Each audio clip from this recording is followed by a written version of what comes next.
ఈరోజు మనం బెండకాయ ఫ్రై చేసుకుందాము. ఇందుకోసం ముందుగా ఆయిల్ 2 టేబుల్ స్పూన్లు, పల్లీలు,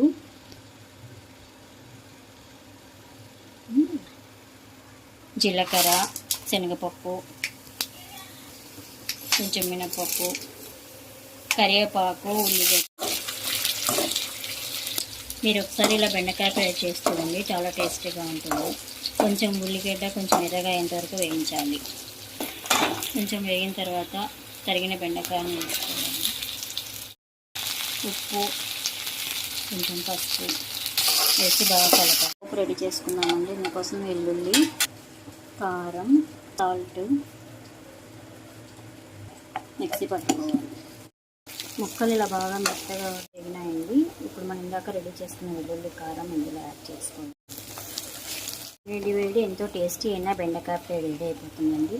ఈ స్టైల్లో ఒకసారి చేసి చూడండి, అందరూ ఎంత బాగుందని మెచ్చుకుంటారు. Thank you for watching. Please subscribe.